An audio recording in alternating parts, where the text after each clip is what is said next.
What's up, y'all? This is one, aka Indigo Sky, aka Trigger Ranking. So, man, I'm back, but I had a little, I wasn't feeling too well a little earlier, so I had to kind of, get myself back together so I can get this popping.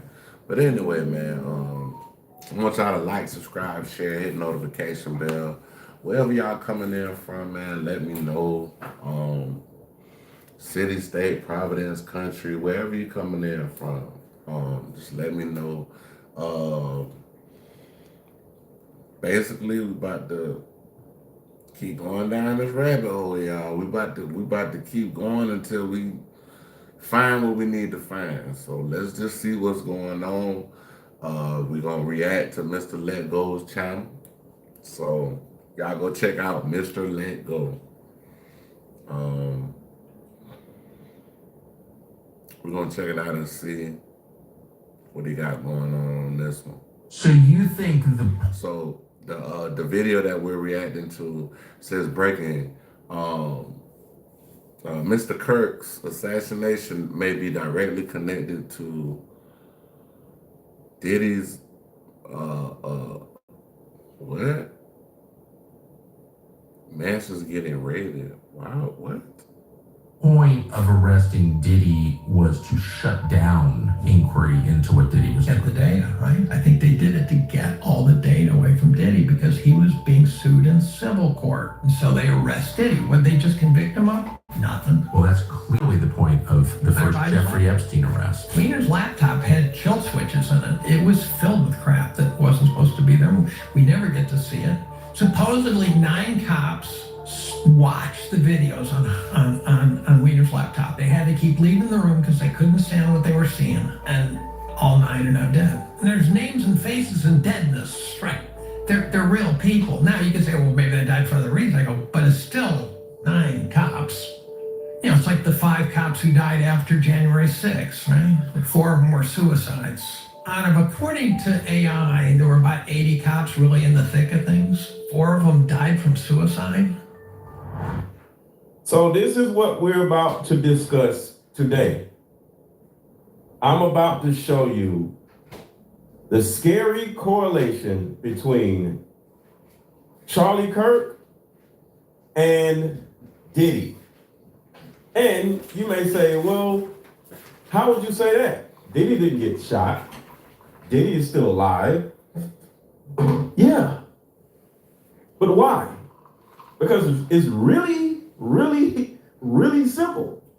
Does anybody want to guess why Diddy is still alive and why Charlie Kirk isn't? Charlie Kirk said no. It's because Charlie Kirk refused the money. He said See, no. It's kind of like in football. When you're a rookie or when you are a young boy like Diddy or a young boy like Charlie Kirk or a young boy in college football, you get offered that first contract, and that is your first level of compliance. And then as you grow within the system, you get offered another deal.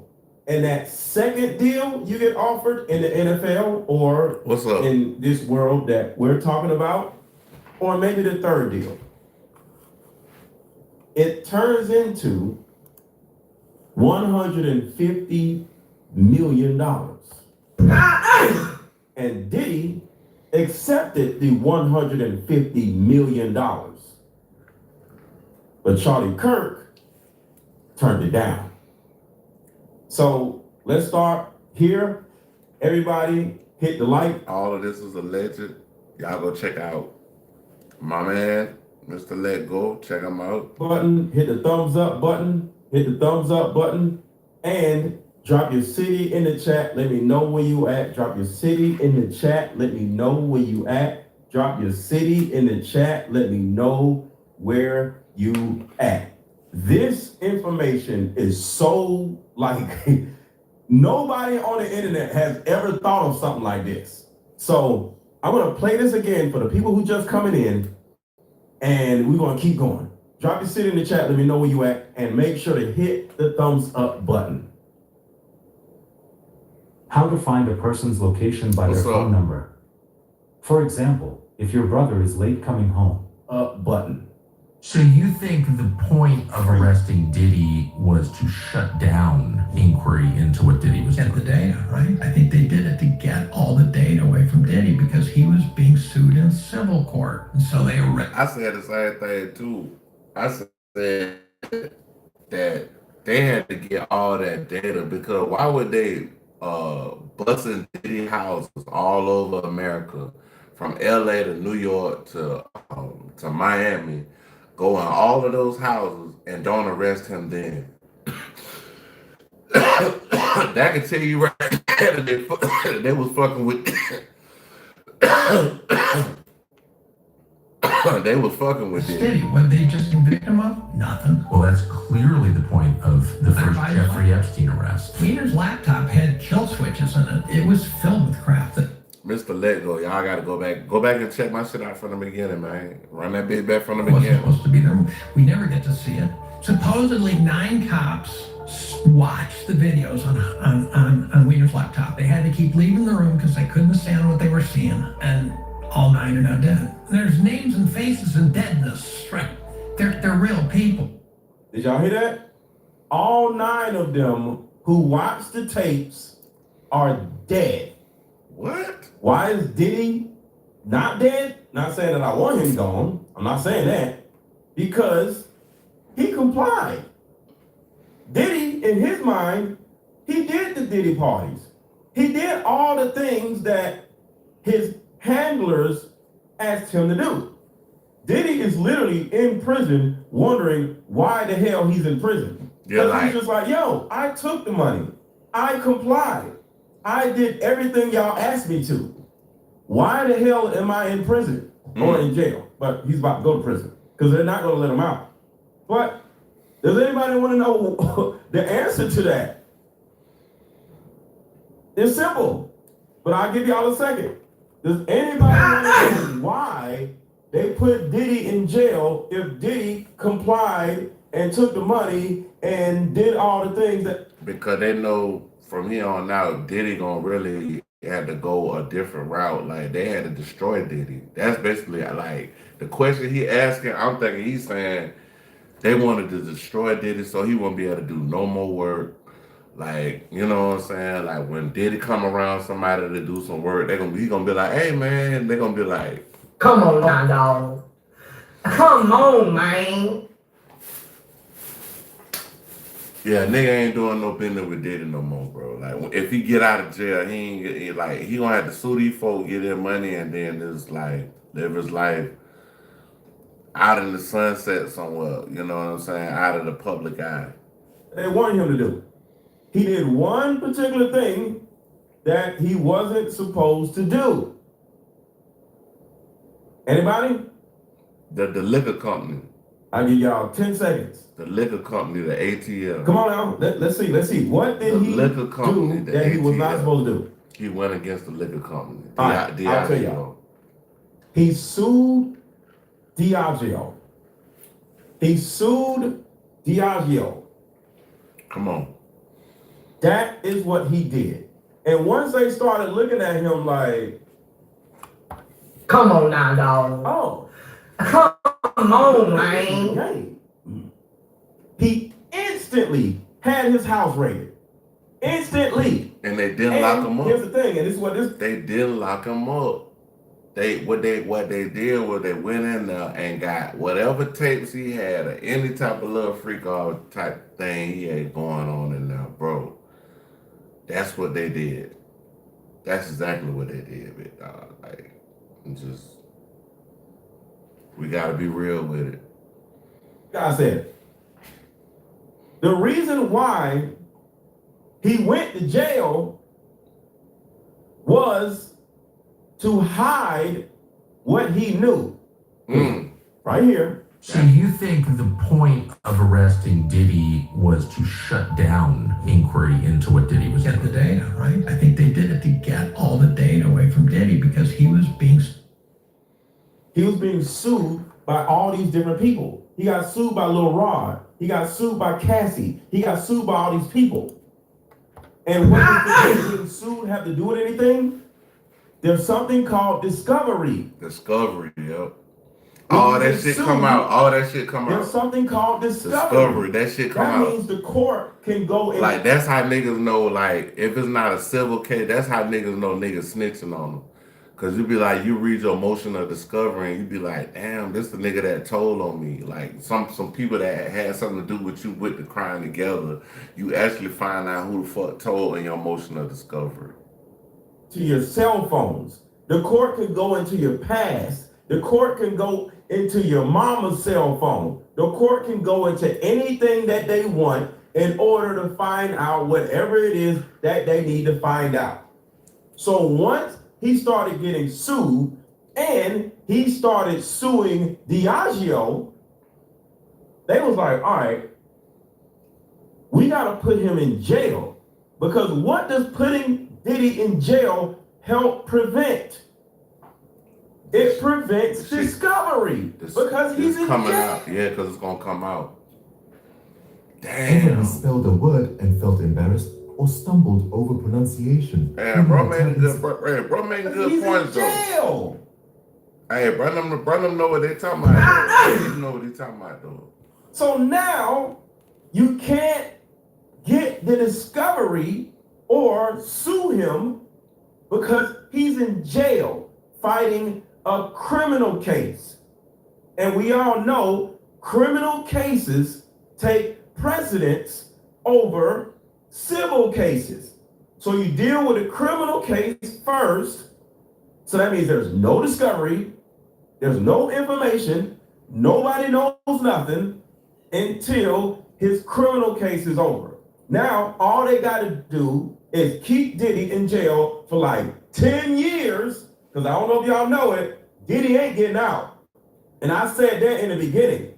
I said Diddy is most likely going to do 1 or 2 years, and then I changed it and said, you know what? No, Diddy's going to do about 10 years, no matter what, because they need to hide Diddy.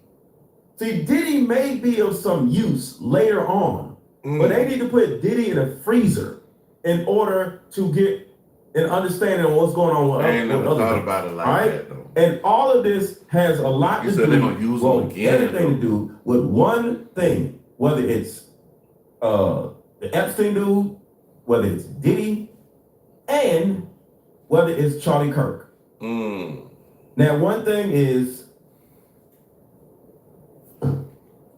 children. And you may say, Charlie Kirk is married, he has a wife, he has this, he has that.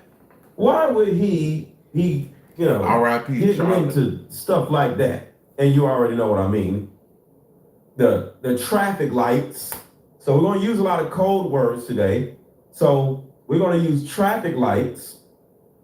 So I'll say this. We're going to use the tadpole traffic lights. Some people don't know what that means. Oh, well, you don't even know what it means. So tadpole traffic lights is what this whole thing have to do with. And if you don't understand, you got to figure that out on your own. This entire thing has all to do with children as well as young adults. All right? So let's go. I'm going to play this all the way through. Now, everybody's in. Hit the like button to the new people who just came in. To the new people just came in. Hit the like button. To the new people, drop your city in the chat. Let me know where you're at. To the new people who just came in, drop your city in the chat. Let me know where you're at. Hit the like button. Let's go. Nobody's talking about this. Sued in civil court. And so they arrested him. What they just convict him of? Nothing. Well, that's clearly the point of the first Jeffrey Epstein arrest. Wiener's laptop had kill switches in it. It was filled with crap that wasn't supposed to be there. We never get to see it. Supposedly 9 cops watched the videos on Wiener's laptop. They had to keep leaving the room because they couldn't stand what they were seeing. And all 9 are now dead. And there's names and faces and deadness, right? They're real people. Now you can say, well, maybe they died for other reasons. I go, but it's still 9 cops. It's like the 5 cops who died after January 6th, right? They're 4. Like, you can't, cops aren't supposed to die and nobody cares or nobody knows what happened. a cop dying, 9 of them dying, and nobody says anything? Or more suicides. That's According to AI, there were about 80 cops really in the thick of things. 4 of them died from suicide. The famous really have a big problem. I'm one of the only people who managed to get globally famous and renowned without having a gatekeeper. If you're on a basketball team, Gatekeeper without having a what? A gatekeeper. And what is a gatekeeper? A mentor. What is a mentor? A handler.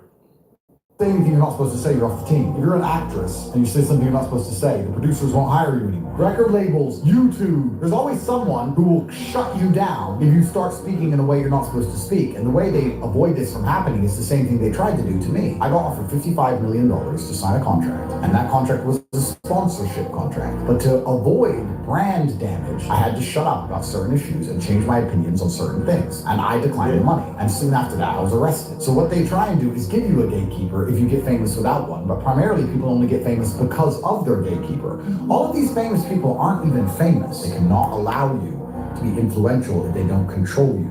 That's what Epstein's Island was about. That's what my criminal cases are about. That's what all of this is about. Because the entire world is a battle for influence. And you're influential. They need to get you under somebody. And you're influential. They need to get you under somebody. And you're influential. They need to get you under somebody. Hold on, I ain't got premium, y'all. Give me 2 seconds. I got a commercial. Thursday Night Football on Thursday Friday. Night Football. This week in AFC East, right? Okay. So, Got 2 of them playing. no matter who you are, once you gain a certain amount of influence, there will be somebody of higher influence that will come visit you. And they're going to make you an offer. And if you refuse that offer, because some people refuse the offer, and when you refuse that offer, this happens. The Department of Homeland Security conducting a raid at a house in Holmby Hills, believed to be connected to Sean Combs, the rapper and music executive, perhaps being linked to a sex trafficking investigation. You got some shots of a few people coming out of the home. And remember, just like what Andrew Tate was convicted of. What was Andrew Tate convicted of or charged of? The same exact thing. But guess what? This is what's crazy. The whole thing is a mind fuck because guess what? Who the person is trying to get you to do that is visiting you or trying to Is the mentor you ATF. The is ATF. to help them traffic light people. I use the word traffic light on purpose. Ow. So the same people that want you to traffic light people, Wow.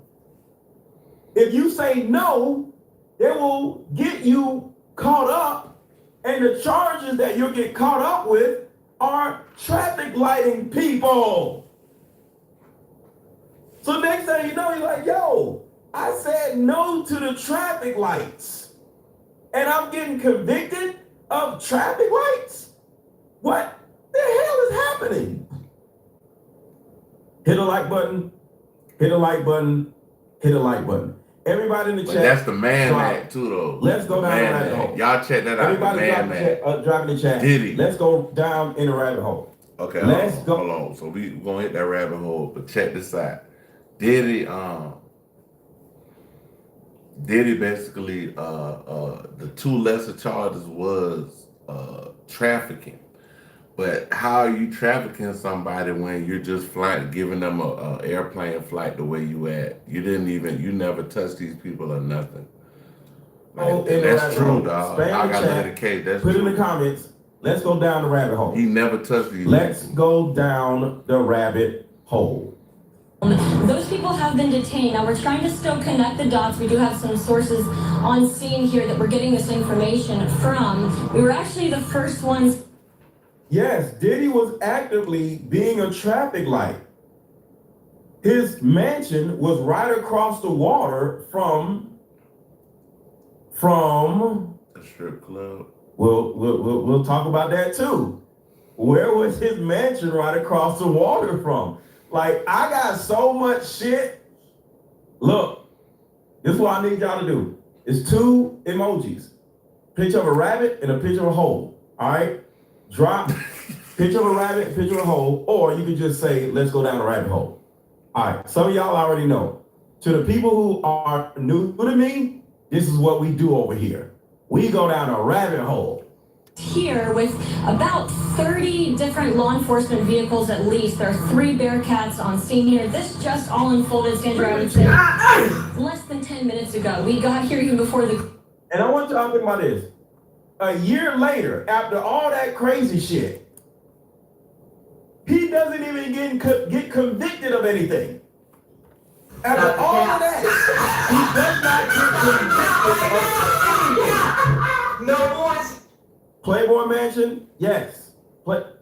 I got it all. When I say we're down a rabbit hole, we going down a rabbit hole today. This house, and obviously the Playboy Mansion's right there, and we know about the tunnels that connect them. The tunnels. So remember, I had a video that got a million views about the tunnels. This is the reason why, or one of the reasons why, they raided Diddy's LA mansion. He had a mansion in LA, and he had a mansion in Miami, and I think he had a mansion in New York. So this is the tunnels. This is about the tunnels. So actually, like every time I walk past this house, and obviously the Playboy Mansion's right there, and we know about the tunnels that connect from the Playboy Mansion. To here? I'm sure they can. Come on now, dog. So Diddy Come on, man. House near the Playboy Mansion, actually within walking distance from the Playboy Mansion. And why are we talking about the Playboy Mansion? Because did those tunnels from the Playboy Mansion lead to Diddy's LA home? The answer is factually yes. Damn. The fuck? See, I went all the way down a rabbit hole with the Diddy stuff. Pricey paid. Puff Daddy purchases massive $40 million Humbly Hills estate near Playboy Mansion within walking distance of Playboy Mansion. It was Jack Nicholson's old house.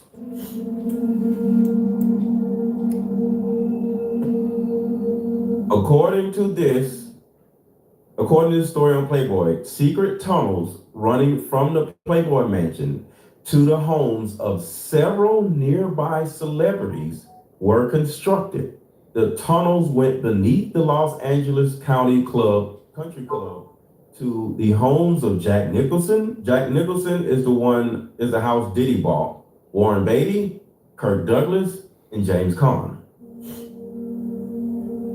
You and Jack Nicholson had your own secret passageway into the Playboy Mansion. That's crazy.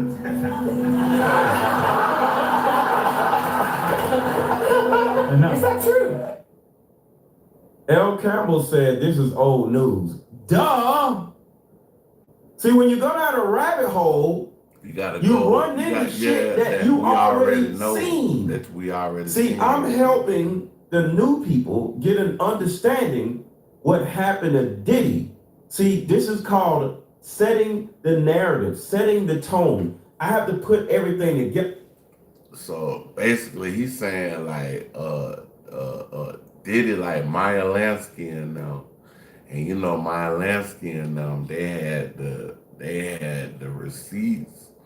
So what they did was they had the parties that had them taking pictures and shit like that, and it was hell after that, bro. It was hell after. For everybody to understand, why in the world are we talking about Diddy and Diddy is in jail and Charlie Kirk just got, assassinated? Why are you talking about Diddy? I have to explain why I'm talking about Diddy. So I need y'all to understand I'm doing this on purpose, and this is for a real reason. Let's listen to the young man. Let's listen to the young man. And gender and drug. When I'm working on something Just listen to the Real man, Bridget. Well, and please don't say the I word. Say IHOP in the chat. Everybody say IHOP in the chat. Do not say that place that starts with an I. Say IHOP. I think the story was printed that there was a tunnel. Playboy.com staff members released some blueprints that they found a few years ago that show underneath the Playboy mansion is a series of tunnels that were constructed to link Hugh Hefner's world-famous domicile to the homes of Jack Nicholson, James. And remember, I'm getting somewhere having to do with Charlie Kirk, so stay with me. Kahn, Kirk Douglas, and Warren Beatty. The blueprints, which show that the construction project was built in the 70s and 80s, were discovered in the Playboy archives by staff writers looking for a juicy story. Take this, a photo from the late 70s allegedly showing an excavation in progress beneath the mansion. And this one shows the newly discovered tunnel plan. See, this right here is how somebody is able to smuggle tadpoles from one place to another without anybody knowing it. Remember, I told you this whole thing is about traffic lights. And if you don't know what I mean by traffic lights, ask somebody in the chat, and somebody in the chat will, gracefully tell you if you're not understanding. But I'm saying the word traffic lights on purpose because I don't want YouTube to demonetize my channel, okay?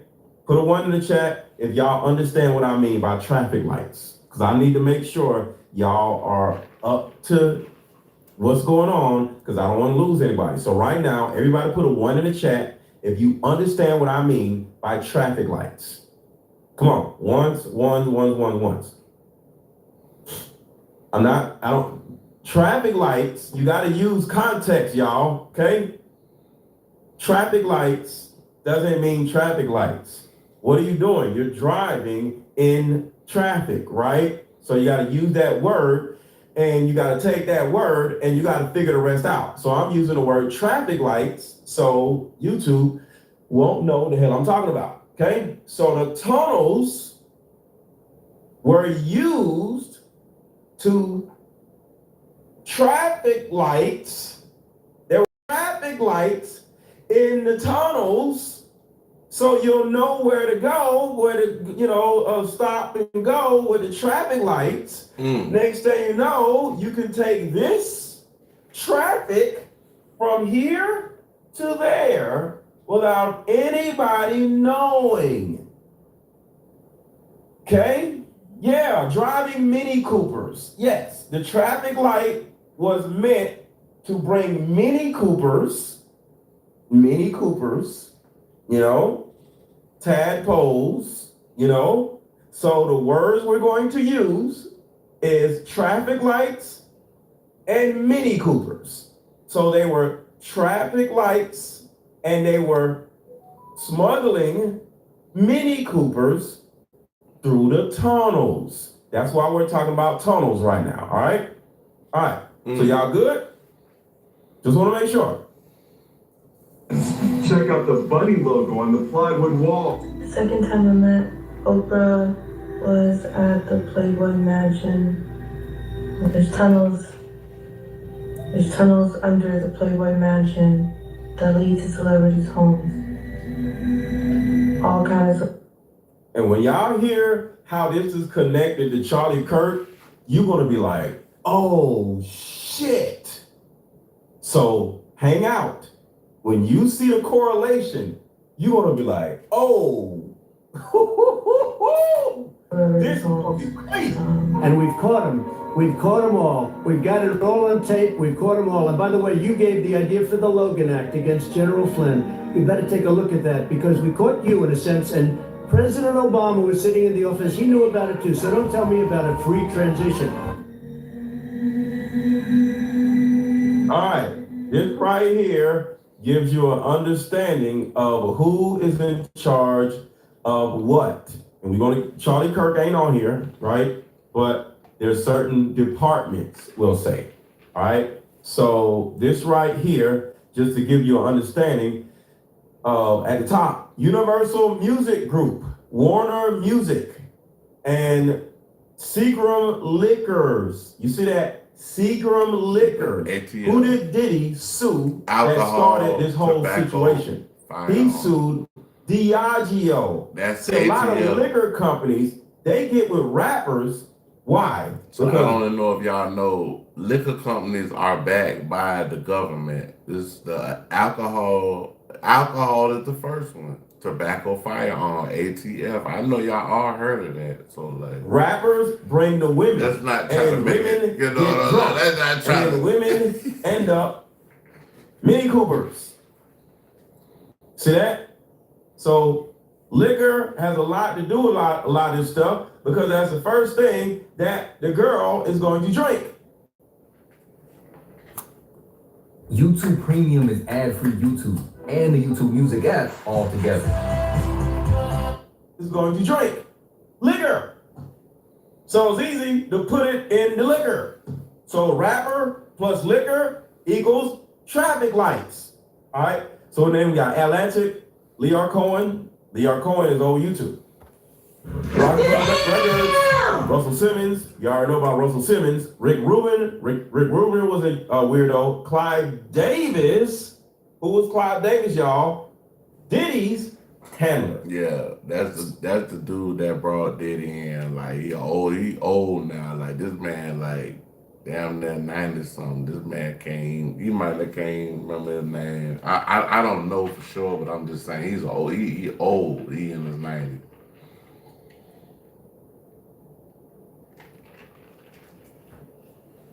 I'm talking about allegedly. They claim they asked him about Diddy, and he said, "Who?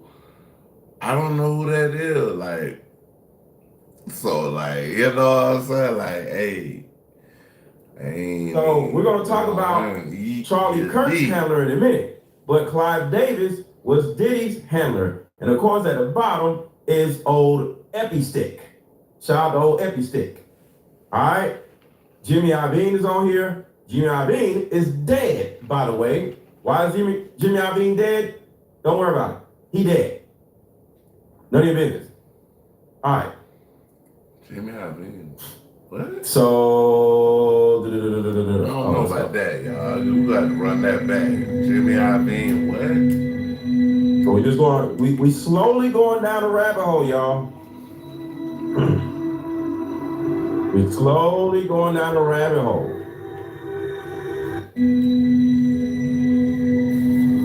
Every day about how people just keep See, I was going. He knows.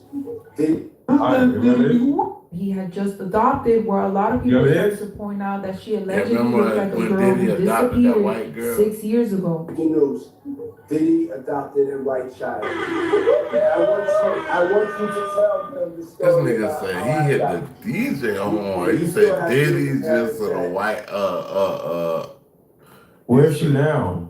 You said Diddy's just. Where is the little white girl? Nobody knows. Nobody knows. Nobody knows. Shout out to the little white girl. I hope she's okay. But most likely, she's in another country selling ass. But she's probably 17, 18 right now. Hopefully she's not, but it's possibly she's in another country selling ass. But you're my child also. Please tell the story. Damn. So, I was on the streets. And then Papa Combs decided that he would like to be a caring man. So then he saw me and decided to pick me up. All right, so now we have that correlation. Now we can go back to the original conversation. Just trying to get y'all caught up. Weeks out of college. He just seems like any other. So now we're going to talk about. You know what? Wait. So we know who Diddy is now. Let's talk about how Diddy got to his mentor. Okay, let's ask this. Do y'all want to start with Charlie Kirk or do y'all want me to start with Diddy? Y'all want me to start with Charlie Kirk or you want me to start with Diddy? Put Charlie Kirk in the comments or Diddy. Because I'm about to use a correlation of when Diddy was a kid and then when Charlie Kirk was a kid, and I want to show you exactly how they both had the same scenario happen to them. All right, so y'all saying Diddy. So we're gonna go with Diddy, and then we'll come back to this. Charlie Kirk and Diddy were both visited by mentors or handlers at the same freaking age. Here we go. Let's start with Diddy. Force him to engage in these freak-offs when he was still a minor? Child, these Diddy stories are getting way out of hand. And honestly, at this point, it's hard to say what's fact and what's not. Because every single day, there are more and more horrific stories about this man. And now the streets are saying that Diddy's mom was involved in the freak-offs and that he grew up to be the way that he did because... Now, the thing about it is, for a lot of these young people, like Justin Bieber, we're going to talk about Justin Bieber, a lot of these people, it all starts with their parents. Remember R. Kelly, and how did, R. Kelly get Aaliyah? Or how did Diddy get a hold of Cassie? Her parents.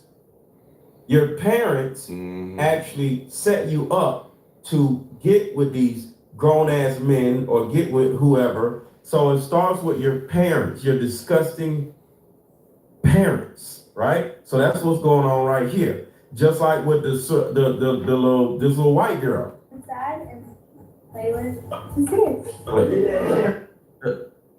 This little girl, her mother gave her to Diddy. So it starts with the parents. There's always some money-hungry piece of shit as parent that will literally give the child to the man. Do y'all remember this? This little girl, remember her mother? Put a one in the chat, remember her mother. Her mother literally gave this little girl to Diddy. So it starts with the parents. Put a one in the chat, y'all remember that? The mother be giving these young people to these people. How did Usher get famous? His mother gave Usher to Diddy. Trigger Rankin. Why are we called Northern Tool and Equipment and not Northern Tool and Tomfoolery? Unlike the big... The mother. All right? So Diddy's mother gave Diddy to Clive Davis. Childhood. So word on the street is his mom, Janice Combs, was an escort, and she would sometimes make Diddy watch her indulge in these freak-offs when he was still a kid. As if this wasn't bad enough, his dad was also the leader of a very notorious gang in Harlem back in the day, and he would physically assault people and sometimes even unalive them in front of Diddy. Now, this don't excuse any of his behavior. Y'all, let's get the lights up. Somebody said the lights are low. Please hit the like button. Please hit the thumbs up button. Please hit the like button. Please hit the thumbs up button. And if you just came in, drop your city in the chat. Let me know where you at. Spam the chat with your city. Spam the chat with your city. Everybody in the chat that just came in, spam the chat with your city. Rep your city. Spam the chat with your city. Let's go. One bit, but at least it gives us a little explanation as to where Diddy inherited all these nasty fetishes and extremely tendencies from. Okay, so ever since Cassie filed her lawsuit, Diddy's whole life has pretty much gone down the drain. He's lost over 18 brand deals. He was kicked off of his position as chairman at his own company, Revolt TV. He's now being dragged to court by the company that distributes his alcohol beverage, and the SA lawsuits just keep piling up by the day. It's definitely not going to be long before he wipes his bank account clean to fund all of these court fees and fines he's gonna be paying. And as if this wasn't bad enough, people have also been looking into... So, here's a similarity between Diddy and Charlie Kirk. Trigger, right? Did y'all know that Diddy started off at a college campus? Yeah, he did. Say yes or no in the chat. He started off. Say yes or no in the chat. Howard. Did y'all know that Diddy Howard started University. in a college campus. Howard University. Diddy and Charlie Kirk both started off at a college campus. They had the eyes and the ears of young people. Trigger. Keep that in mind. Keep in mind, college campus. Remember, young girls and tadpoles. That's what they're Trigger. always looking for, right? Where are the young girls at? The colleges. Remember, Girls Gone Wild? In the Carver The Cafe. colleges. Girls Gone Wild was a part of the traffic lights. Y'all probably don't know that. Indigo Sky. Girls Gone Wild back in the 90s was part of the traffic lights.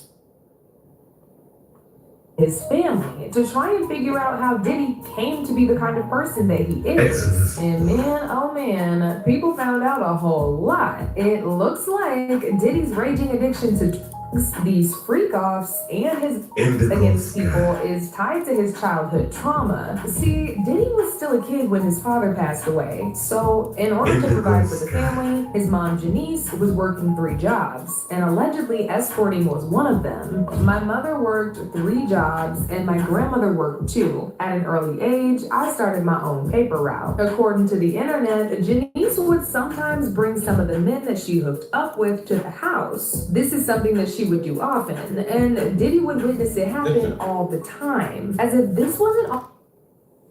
She used to be getting smashed by random dudes at the house, and she would call Diddy into the room and allow him to watch. Already back. Allegedly, because I don't want to get sued.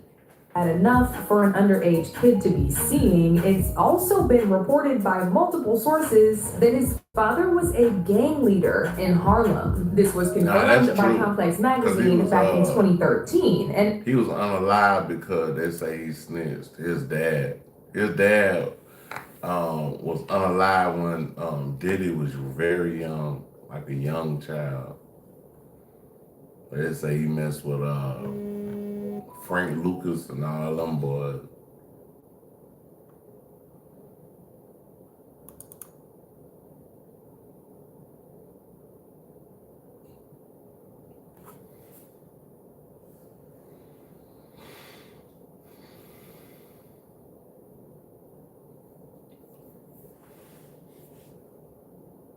an explosive article where they investigated the parents of a lot of popular rappers. The article read, Diddy's dad, Melvin Combs, was a well-known Harlem gangster who had connections to both Frank Lucas and Nicky Barnes. And Janice was the boss's ride-or-die chick. After her husband was brutally when Diddy was still a child, she heard about Diddy's very weird relationship with his mother. People have actually been speculating for a while now that Diddy and his relationship with his mom goes way farther than the regular mother-son relationship. These rumors got even worse after a Diddy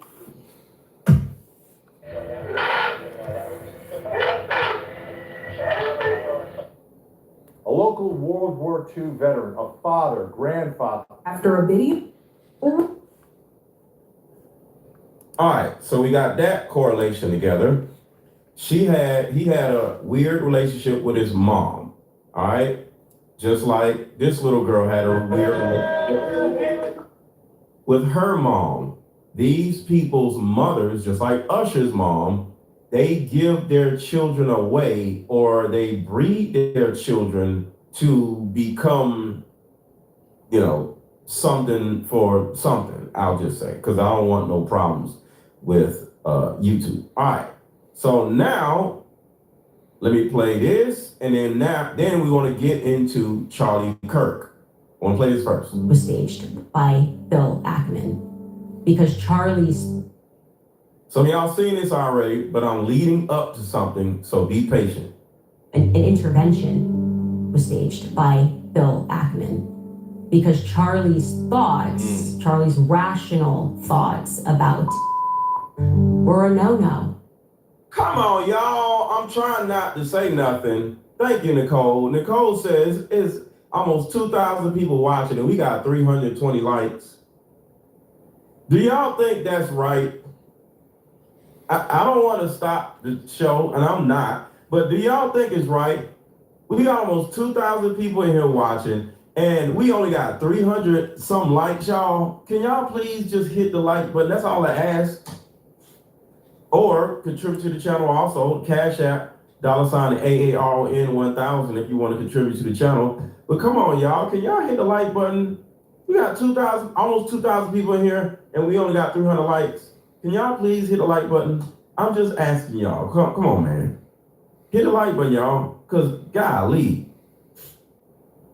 This is not the route that you should be going on. And Charlie was surrounded by his friends, his quote unquote friends. Bill Ackman was very upset, and threats were made. It was at this time that Bibi Netanyahu was called, and Charlie was invited to. This was an under duress situation, I would say, because I've been in these situations before. He was invited to IHOP.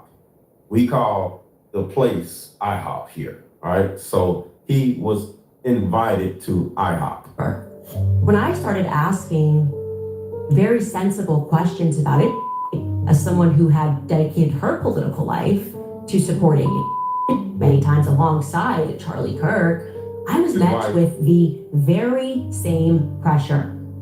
And just like Charlie was being invited to, I was invited somewhere else. And when this arrived to me, it felt like a threat. You know, I gotta tell you that. It felt like a threat. Like, not like, hey, come here and we can educate you because you're my friend. More like, this is your last chance. That's how it felt. That part right there. Charlie Kirk it's your last was chance. warned multiple times. It's your last chance. Hey, we have $150 million for you, but we need you to do something. And Charlie Kirk said no. I can't speak to how it felt to Charlie. And I know that Charlie was offered a ton of money. Charlie was offered a ton of money. A ton of money. $150 million to be exact. In this moment. A ton of money.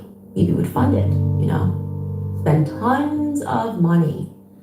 Turning Point, I guess, if it needs to go to a higher level, would have gone to an even higher level than it already was at. And I know for a fact that Charlie denied that funding. That Charlie denied, and what Bibi didn't include there, he declined to go to for I would. So sometimes when you tell people no, they can take you out, y'all. That's just real. They like sometimes if somebody offer you some shit, you even though you thinking about it, you like, damn, like, bro, I don't know what the fuck to do. Describe this as like, you know, re-education camp, you know. We've seen it. You made an uh-oh, but we can help you. You know, we just need you to come out to Auschwitz and take a picture. Yeah. We just need you to come to the Holocaust Museum and take a photo. We just need you to go to, and we can make this better. Charlie said no to Bibi. Okay? Bill Ackman, if you would like to dispute that, I would love to hear what you say happened, because our sources and what we have, it's solid. All right. So now that we got that straight, now right, we're about to give you some information that none of you know about Charlie Kirk. But at that college, you catch someone. Let me back up. I want to back this up right here because this part is important, and then we're going to keep going.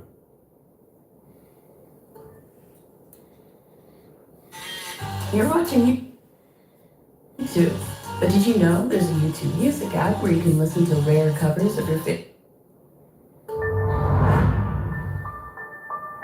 It's a famous really have a big problem. I'm one of the only people who managed to get globally famous and renowned without having a gatekeeper. If you're on a basketball team, if you say anything you're not supposed to say, you're off the team. If you're an actress and you say something you're not supposed to say, the producers won't hire you anymore. Record labels, YouTube, there's always someone who will shut you down if you start speaking in a way you're not supposed to speak. And the way they avoid this from happening is the same thing they tried to do to me. I got offered $55 million to sign a contract, and that contract was a sponsorship contract. But to avoid brand damage, I had to shut up about certain issues and change my opinions on certain things. And I declined the money. And soon after that, I was arrested. So what they try and do is give you a gatekeeper if you get famous without one. But primarily, people only get famous because of their gatekeeper. All of these famous people aren't even famous. They cannot allow you to be influential if they don't control you. That's what Epstein's Island was about. That's what my criminal cases are about. That's what all of this is about. Because the entire world is a battle for influence. And if you're influential, they need to get you under somebody. If you're influential, they need to get you under somebody. If you're influential, they need to get you under somebody. When Charlie. So, who was Charlie Kirk under? Was Charlie Kirk under somebody? The answer is yes. And we'll find out in a second. Quick commercial break. We'll be right back. At a coffee shop and play this fun. Hey, how about we meet up at Each of our game is for men and women. Y'all go check Mr. Lego card game out, bro. You got this fire. Black preachers from across the country surely were not holding back on the pulpit on Sunday. He was. Damn, what just happened? So you think the point of arresting Diddy? Damn, we got. Hold on, let me see. Where are we at? With I'm missing. I fucked it up. I fucked the video up. a series of events for college students across the United States. Okay. Let's.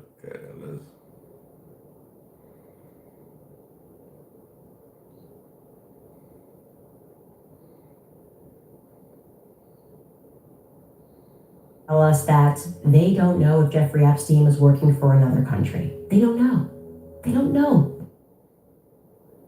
EpiPen was working for IHOP. So now I see what's going on. Wow. Mr. EpiPen was working for IHOP. I got it now. I got it. Has all of the traffic lights. IHOP needs more Mini Coopers. Hopefully y'all understand what I'm saying. But if you don't, oh well, you're just going to stay lost. Because I ain't saying shit about what I'm going to say because they're not going to demonetize my goddamn channel. I ain't dealing with it. So EpiPen actually worked for IHOP, and IHOP actually had all of the traffic lights. And IHOP was using people like Diddy, people like Charlie Kirk to funnel in more Mini Coopers to travel through the traffic lights. He was working for another country. That's crazy. And yet we know, all of us know, that he was working for Israel. But Pam Bondi and the state, they don't know that. But all of us know that. And now the question is, why can't Trump admit that? I want to be clear. Jeffrey Epstein harmed tadpoles. Okay? How can you possibly not find the courage to stand up and say the truth about who he was doing that on behalf of? See, this is the key issue right here. On behalf of. Why does she say on behalf of? Because you have to do certain things that you may not want to do on behalf of another interest in order for them to see that you are down with them. So you have to do this on behalf of them. You have to do that on behalf of them.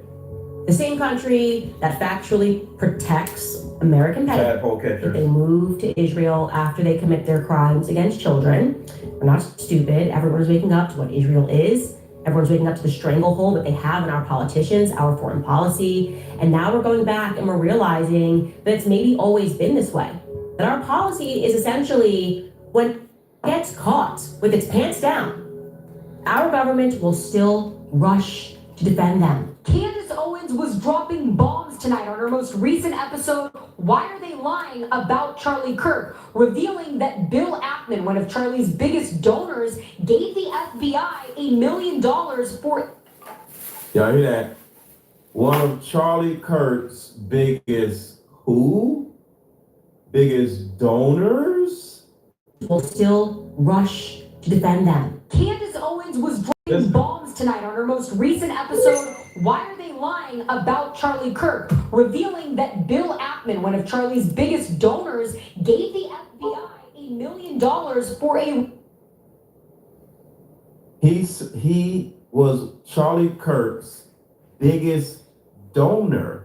See, remember earlier I said when you're a rookie and before you go to the NFL, you get a small check. Right? Yeah. And that is when Charlie Kirk got in it. And that's what's crazy with Shador contract. Shador contract, it don't even matter, nigga. Like, Shador done got shoes. That boy got the Nike deal. The Nike deal finna put him over, like, bro, they said that man sold like $250 million worth. He sold $250 million worth of jerseys for Nike. Come on, bro. Come on, dog. They probably brought the. I know they bought they out of $250 million. I know they got they got the little babies in the Shador Santa jersey. Funding to start Turning Point USA. So he accepted the money the first time.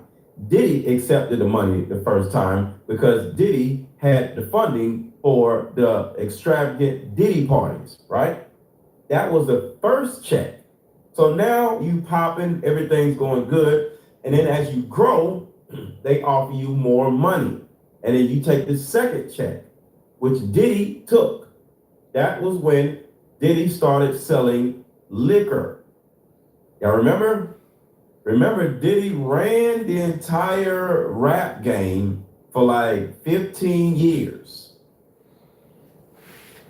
Then Diddy got out of the rap game and started selling Ciroc vodka for another 5-10 years. That was the second check.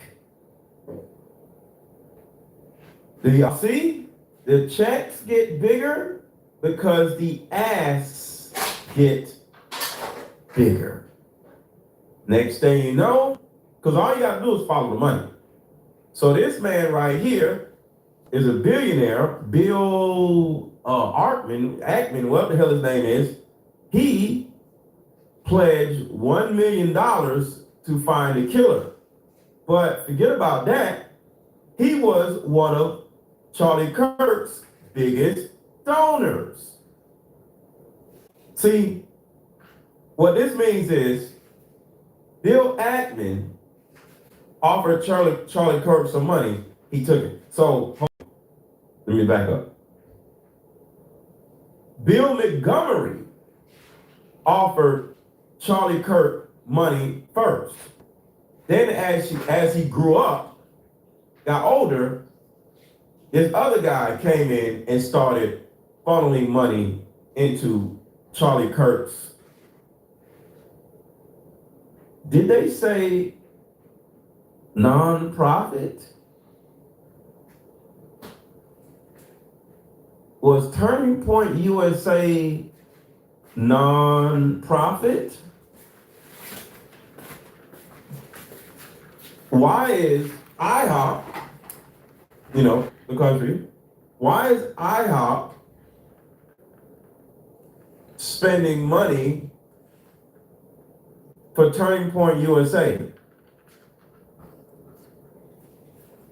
Why are you funneling millions of dollars in a nonprofit that's in the United States? Because the voice, the power. One man shouldn't have, like Kanye West said, one man shouldn't have all this power. And that's almost like the Malcolm X movie too. I'm not comparing him to Malcolm X. I'm just saying, like, when Malcolm X was locked up and they went outside the jail or whatever, like the police said, hey man, hey, this is too much power for one man, like. Not fun. Somebody tell Growth Promotions what IHOP is. Catch them up, please. And please don't say a whole bunch of words. Just tell them real quick and move on. Shout out to John Benson. Thanks for all you do. Hope my wifey Candace is safe. Yeah, hopefully Candace is safe, man. Find the courage to stand. That's not his wifey, bro. Like, bro, what are you talking about? My wifey, nigga, she got a whole husband out here, bro. What are you talking? We're gonna let that go. That good lady got a whole husband, bro. Stand up and say the truth about who he was doing that on behalf of. See, this is the key issue right here. On behalf of. Why did she say on behalf of? Because you have to do certain things that you may not want to do on behalf of another interest in order for them to see that you are down with them. So you have. So shout out to 7C.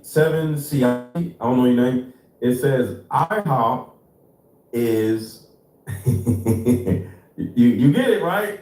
Okay. We try to make it pretty simple. Traffic lights make sense. Mini Coopers, kids. We try to have code words over here, and y'all a little slow. It's okay. It's okay. Certain things I don't want to say. I have to do this on behalf of them. You have to do that on behalf of them. The same country that factually protects American pedophiles, they move to Israel after they commit their crimes against children. We're not stupid. Everyone's waking up to what Israel is. Everyone's waking up to the stranglehold that they have in our politicians, our foreign policy. And now we're going back and we're realizing that it's maybe always been this way. That our policy is essentially when it gets caught with its pants down, our government will still rush to defend them. Candace Owens was dropping bombs tonight on her most recent episode, Why Are They Lying About Charlie Kirk, revealing that Bill Ackman, one of Charlie's biggest donors, gave the FBI $1 million for a reward to whoever identified the shooter. And now that money is going to the alleged shooter's dad. Watch this. It's not clear to me is that the story that we were told was that Tyler Robinson allegedly, after speaking with the pastor, his dad turned him in, Bill Ackman, from $1 million, right? Thanks, Bill. He really cared about Charlie. And that money is now going to the father of this child who, after prayer and speaking to a pastor, they're saying, okay, well, he turned himself in. That we were told he turned himself in. Now we're being told that actually he hasn't confessed. So I'm just wondering, how do you turn yourself in without confessing? Because if I said side of my husband and Erica Kirk has the power to shut me up right now. That's it. 2 people. That's what I just said is meant to be a dig to the donors. They're making frantic calls, trying to politic this situation under control. Y'all hear that, right? The donors, like Ackman, is calling her phone. Because they know I'm telling the truth, okay? The truth is that Charlie was under immense pressure and he was facing financial threats over his shifting stance on Israel. That is reality, my friends. Again, want those people to know your money means nothing to me. I already said no to it. That's why I don't care to be in those circles. Make me persona non grata. I know what I did wrong. I looked you in your face and I said no to your money, okay? Don't push me or I will name more names. I know what you did this summer, okay? Gotta add Josh Hammer's face to that poster as well because suddenly everybody's talking. So let's buckle up for some more indisputable facts. Charlie Kirk was offered an infusion. Damn, she said, I know what you did last summer.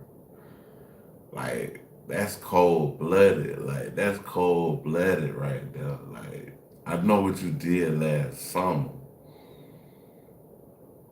Damn. Like she know what's going on. Like she know this man, bro. Of $150 million by Turning Point USA has an annual budget of $140 million. Netanyahu offered Turning Point $150 million. Did I or did I not call $150 million 5 days ago or 4 days ago? Yes or no?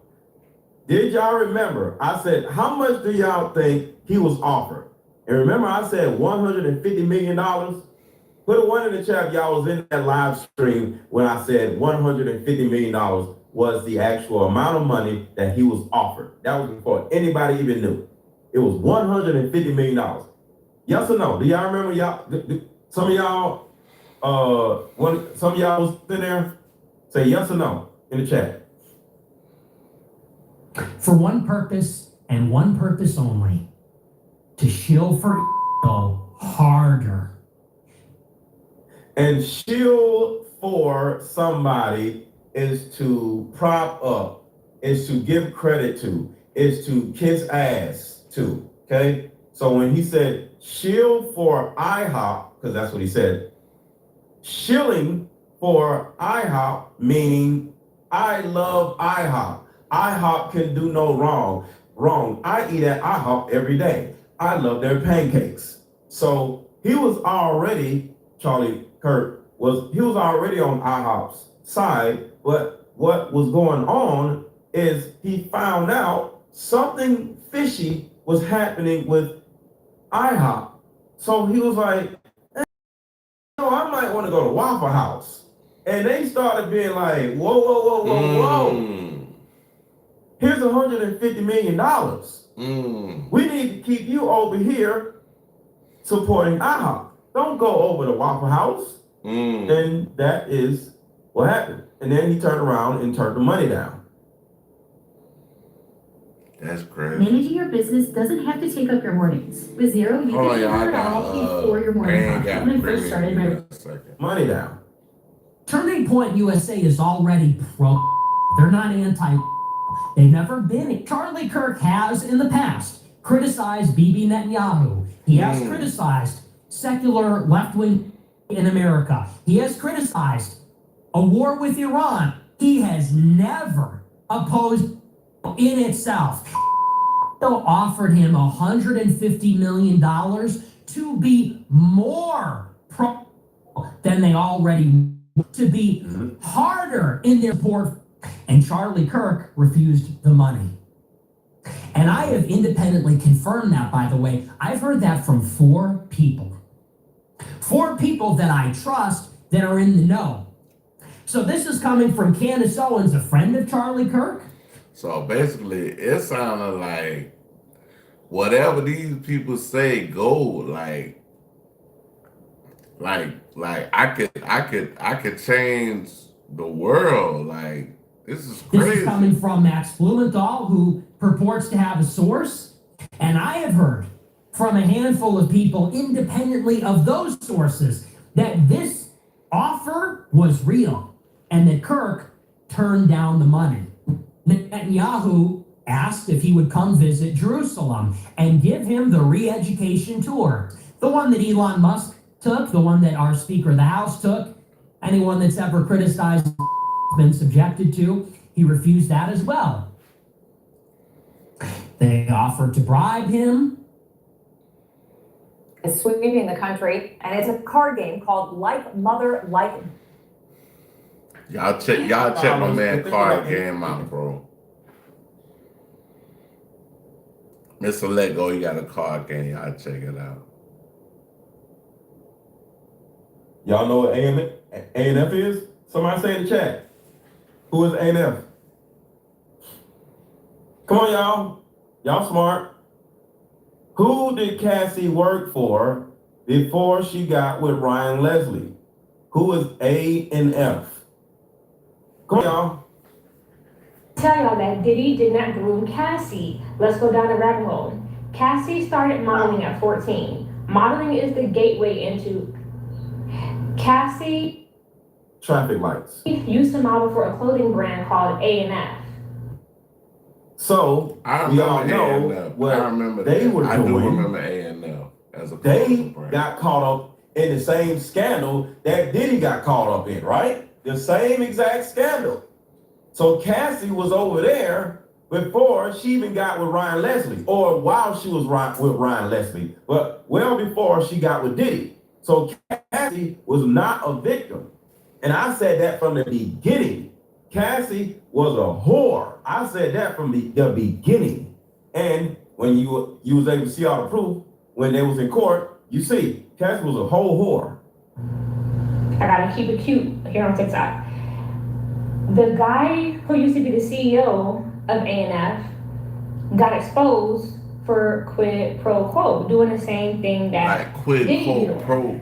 Yep. Cassie was dating Kendra said on that while song, she was still in high school. I always said between the modeling and her dating a grown-ass man, it's because the parents. Is she gonna say the parents? Please say the parents. Quid quo. Because it's always the parents. Damn, that nigga Kendrick hard, bro. I ain't even think about it like that. These goddamn parents.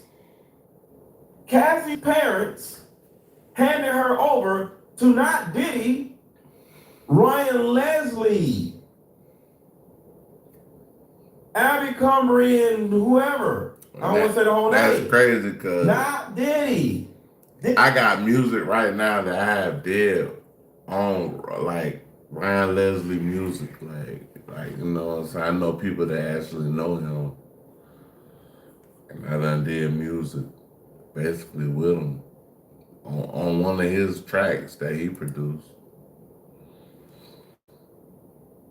He just seen what she was over there doing. He seen that she was over there whoring, and he was like, "Hey, I want you to whore over here." She was already a whore. parents done. She was a whore. I don't believe that her parents had to take out a second mortgage on her house. I don't believe that. Stay woke. I don't believe that. But anywho, Lindsay Lohan. What's up, Scott? Shout out to John Benson. Thank you so much for the super chat. Y'all drop the super chat. Shout out to John. Or either drop a cash app. Contribute to the channel, y'all. Cash app is $AARON 1000. $AARON 1000. Cash app.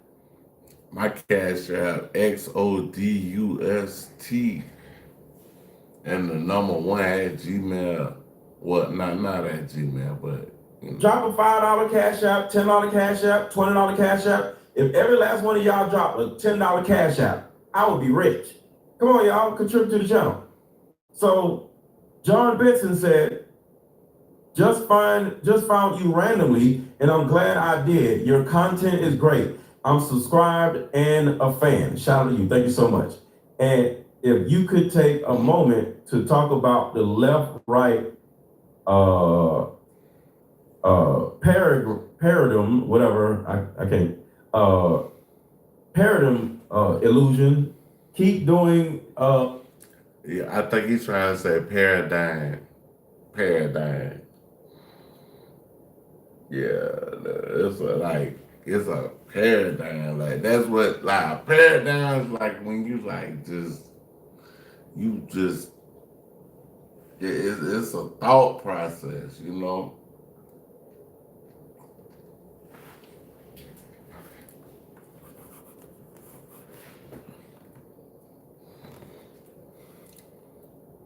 your thing. Watch every day. Thank you. What is the paradigm? I know what it is, the little thing, but I don't understand. What's the illusion? Wait, let me say. If you could take a moment to talk about the left, right, what is that word? Paradigm or whatever? Illusion. Paradigm. I don't know what that is. Paradigm. What is that? Paradigm. So can you please elaborate on the paradigm illusion? I don't know what that means. I'm a little slow, okay? Paradigm, okay. Okay, what is that? What is a paradigm illusion? I don't know. Left, right. He said left, right, paradigm illusion. Like, I don't know what that is. What is that? I have no idea. What's her name? Lana Del Rey, Heidi Klum, and Channing Tatum also used to model for that clothing brand. And that's how they, started climbing the Hollywood pyramid. Mm-hmm. I keep trying to tell you so. This shit goes deep. They only showing you what they want you to know. They're not gonna expose too much because they don't wanna, you know what I'm saying? Their whole operation to be exposed. But the CEO of that brand, like, used to be cool with, and I tried to tell you earlier about fronts. Like, Abercrombie and Fitch really was selling clothes, but they also were running. They were a front for the traffic lights.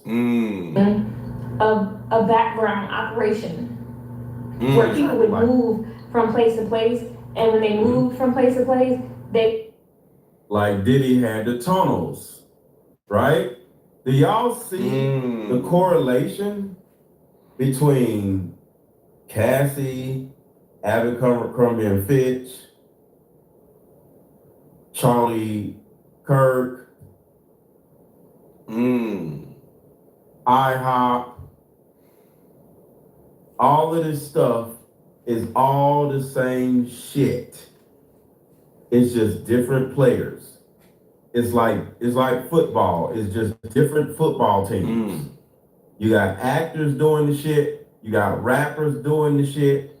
And now we're starting to see that young politician people are doing the shit. Here's an easy couples photo shoot idea. Have the first partner put their face very close to reflective water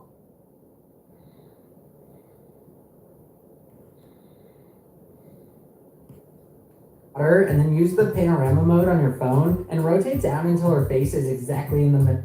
Shit. Unbeknownst to us, it's all the same thing. All of it is about traffic lights and Mini Coopers. It's sad, y'all.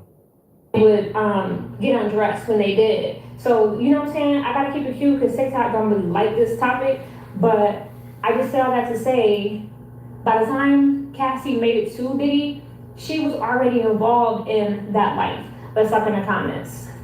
Has anybody seen Justin Bieber's Instagram? He posted shipping containers with a photo of a baby on a blanket underneath. I wonder why Justin Bieber is talking about shipping containers. Captioned, I got anger issues too, but I want to grow and not react so much. Yo. In the same post, there's a picture of him as... I'm not saying he was or not. Charlie Kirk seems like a pretty upstanding guy, but it's a possibility that he didn't know what the funders of Turning Point agency was actually doing. Maybe he knew, maybe he didn't know. But I would say he didn't know because he started refusing the money. He started talking bad about IHOP. You know what I'm saying? So I think he was innocent and didn't know. So I'm not saying he was complicit. And you gotta think about it. He's dead. So according to just all of the actions that just happened, he didn't know. And he probably found out and was like, wait, what?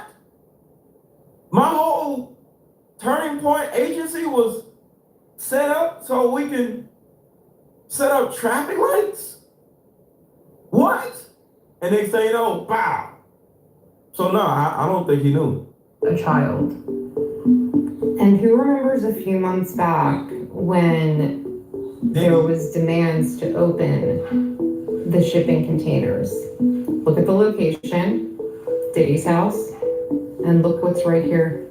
Look. Evergreen. And who remembers this episode of Dexter? Evergreen. Remember Harry found him in the shipping container? Bro. When the roommate looked under the keyboard, there was a note that alleged. All right, so I don't want to get too far. We'll stop right there, and then because now we're gonna let's get into your shipping container conversations real quick. isn't lying about the underground tunnels in schools, and I'm going to tell you. So, listen to this.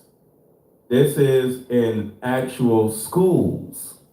Turn up your volume just a little bit. She's talking a little low. I know that Allie Carter isn't lying about the underground tunnels in schools, and I'm going to tell you why. I just recorded this video and I realized that I didn't use the terminology the correct way for TikTok, so I had to re-record this. Okay, so let's get into it.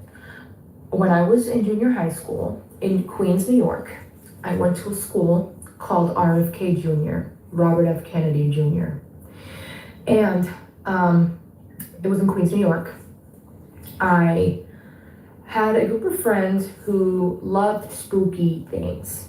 We had just recently found out from I think she was the school counselor. I think so. Yeah, she was a school counselor. I can't remember her name. But she had told us a story about a girl in the 80s who had been unalived and raped in our school locker room. In our school locker room. So of course we're like, whoa, right? Like we're finding this out. We use that locker room every day for PE. So we were like, so my friends took it upon themselves. They had the brilliant idea of bringing over a Ouija board and wanting to summon stuff. Never do I wasn't that. about it. Never do I that. didn't even know what a Ouija board was. Don't even play with it, man. Don't play with that shit, bro. That's shit. Don't play with that in your house. Bro. Anyways. Please don't. Fast forward. We change in the girls' locker room. We go to PE. We go back to change. And there was a door in the back of the girls' locker room to the right that was on the ground. It was more like a sturdy metal, just a platform, I guess. And it had a handle on it. And we used to always mess with it. We'd be like, oh, let's see, we can open it today. You know, like mess with it all the time. And we do PE, we go back to change, back into our regular clothing, and it's wide open. And I used to change in the second row to the left. I remember always going left. That's all I remember. No, Ben, I don't know what the paradigm means. I don't know. I'm sorry, but I don't know what the paradigm, the left and right. Sorry, I don't know. I don't know. See, I'm proud to say I don't know something because I'm always looking to learn more. And a lot of the girls used to change in that row where the door was. And one of the girls goes, the door's open. So of course, we're all in the middle of changing. I'm probably finishing up changing. We run to the back. It's open. And there's like light emanating from below it. And of course, girls start jumping down the hole, and I'm scared. I'm like, shout out to Valerie. Thank you so much for the $10 Cash App. Thank you so much. Cash App is scrolling at the bottom of the screen. Thank you so much, Valerie. Cash App is $AARON 1000. Shit, my Cash App at the top of the description of the channel. Just drop a $10 Cash App and, keep it moving. Buy me lunch or something if you want, because it takes a lot of work trying to go down these rabbit holes or whatever. And every time I do these rabbit hole videos, I take responsibility for all my actions, but it puts me in a position where I could potentially get demonetized and lose income altogether because I'm trying to entertain y'all. So it is always helpful when y'all contribute, whether it's a super chat, a Cash App, I'll check and them of out. course, Mr. Let Go. Y'all check my car game. Hey, So check the cards contribute out to the too. channel because this shit is scary. I'm just being real. This shit is really scary. I'm not doing that. Another thing that's scary about this is Jimmy Kimmel. They took his whole show Like Jimmy Kimmel doesn't even have a show anymore. Like that's crazy. Like it's like you can't say what you want to say no more. Like, But I look, tunnels in each direction. Tunnels. Ran down and they were screaming and they were running back, and I was like, y'all should probably get back up here. I thought it was extra weird because of the events that I knew that had taken place back in the 80s that we had just learned about. Didn't like it. Didn't like how my body felt. So I stood back. And I observed them and I kind of held space. I thought it was weird because you can see when someone enters the locker room and there was no other way to enter or exit other than going through the gymnasium. So whoever opened it from inside the locker room while we were in PE. All this to say, there are tunnels underground schools. I saw them with my own eyes. We never questioned it again. We didn't ask anyone. We didn't ask teachers. We didn't ask the coach. We didn't ask anyone. We were just like, whoa, that was so cool. That was so weird. Why is that there? And we didn't think anything further of it. And now this girl is telling us that that's how they sex traffic kids. Man. Yeah. We need to pray her up. Things are coming to light. We need to strengthen our spirit. We need to pray for the protection of our children. Yeah. All right. We're back to this. When the roommate looked under the keyboard, there was a note that allegedly... So right here is what the patsy, the fake shooter, he left a fake note, because all this shit was fake with this little dude that they're saying was the sniper. This little dude didn't do nothing. He's just taking, somebody's probably telling him, like, hey, you gonna do this or we're gonna get rid of you, just like we got rid of him. So he just gotta go to prison just because he was there. I don't know. But this is the fake note that he left. And this shit is crazy. It just sounds dumb as hell. Read, I had the opportunity to take out Charlie Kirk, and I'm going to take it. I am still okay, my love, but I'm stuck in Orem for a little while longer yet.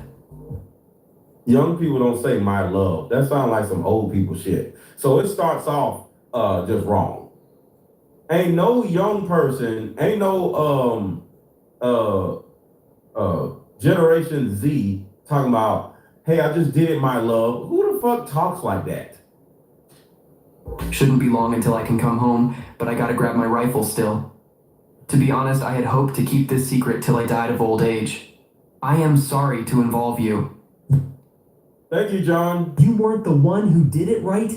I am. I'm sorry. I thought they caught the person. No. They grabbed some crazy old dude, then interrogated some... First of all, how do you know what they grabbed or who they grabbed and you running through some goddamn woods? How do you know? You're the one person that doesn't know because you're hiding from the goddamn police. You in the goddamn woods. How do you know what happened to somebody else after you left? Come on, bro. Because this shit is a lie. This shit is stupid. Someone in similar clothing. I had planned to grab my rifle from my drop point shortly after, but most of that side of town got locked down. It's quiet, almost enough to get out, but there's one vehicle lingering. Why? Why did I do it? Yeah. I had enough of his hatred. Some hate can't be negotiated out. Like, if I am able to grab my rifle this what I don't think. It would have been way more text messages, bro. Like, if somebody I talked to, a female, she did something to somebody, I would be like I'll be testing her back to back. I will have left no evidence. Going to attempt to retrieve it again. Hopefully they have...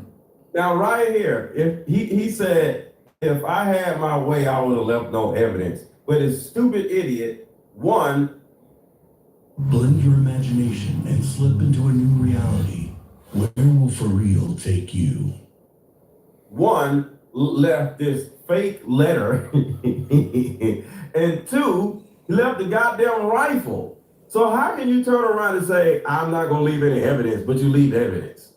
Because the shit is fake. It's quiet, almost enough to get out, but there's one vehicle lingering. Why?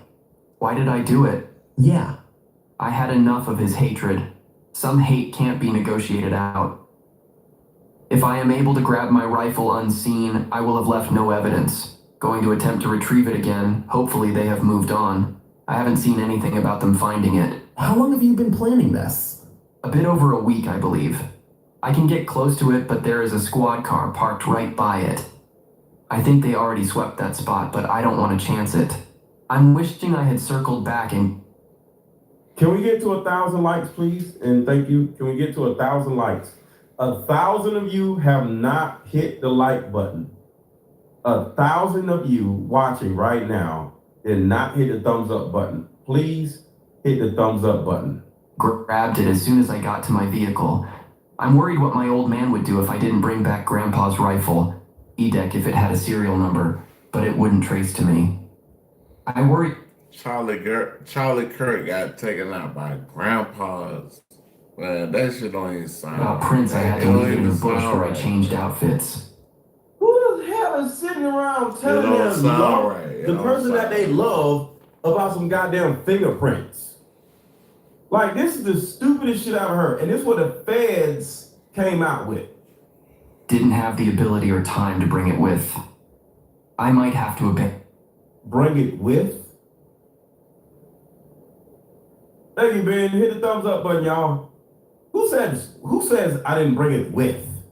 Abandon it and hope they don't find Prince. How will I explain losing it to my old man?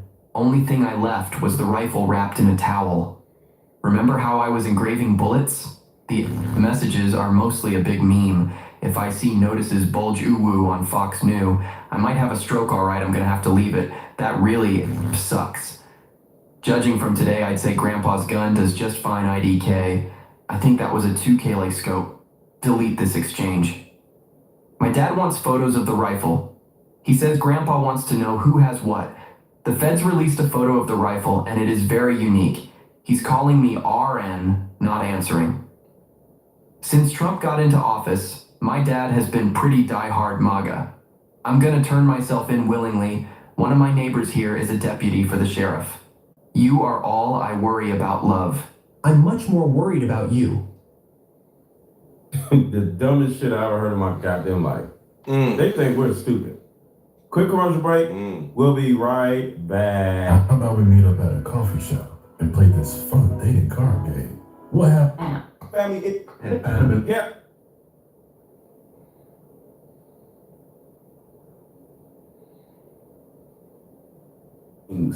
Oh yeah, the same exact one that's bringing its music back to TikTok. Let's do keep in mind before I go any further though, Mr. Lucian Grange is under pressure from a lot of allegations. Allegations of sponsoring and financing every single one of P. Diddy's parties. Every single party of where P. Diddy's allegations in.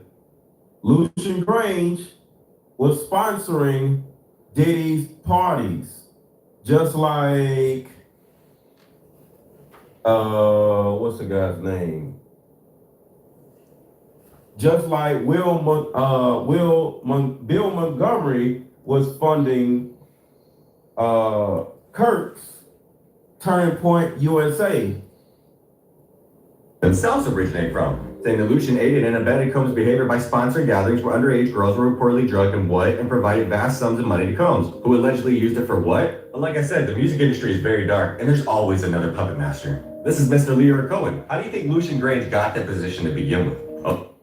Lear Cohen. Watch where Lear Cohen came from. Oh, you guessed it, aka the tall Israeli. The tall who? The tall who? What'd he say? What'd he say?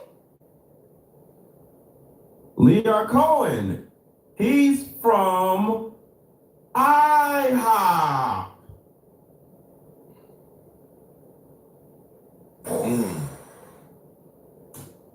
Y'all know who Lear Cohen is.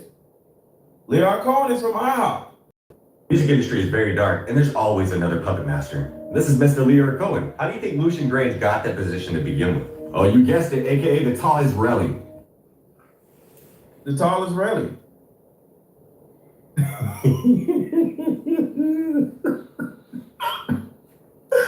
is what I'm talking about. IHOP runs everything. Y'all see what I'm saying? Put a 1 in the chat if you easily are able Come on to now, see dog. the correlation Come on, man. that I made between Diddy and Mr. Kirk. Thank you, Nicole. I appreciate it. Put a 1 in the chat or say yes. If you can see the correlation that I'm making between Diddy and Charlie Kirk and why Diddy is in jail and why Charlie Kirk is dead. Diddy was doing everything they wanted him to do. He just started getting sued. And when you get sued, the court start asking for discovery. And in order to stop the discovery portion of the lawsuit, they had to arrest Diddy and put him in jail. So now he's facing criminal charges. And as long as you're facing criminal charges, your lawsuits that are civil stay to the side, which means no discovery. And of course, Leo Cohen is a global head of music at Google and YouTube. But this man is a very high authority figure in the music industry. Because let's do keep in mind, Cohen worked on the label side of the music industry at companies. Yes, IHOP is a country that starts with an I. We're using IHOP because it starts with an I. So the country that you may think of that starts with an I is who we're talking about. We just don't say the country over here. Because I personally know, well, not personally, I know somebody that just got their YouTube channel demonetized because they kept talking about IHOP in every goddamn video.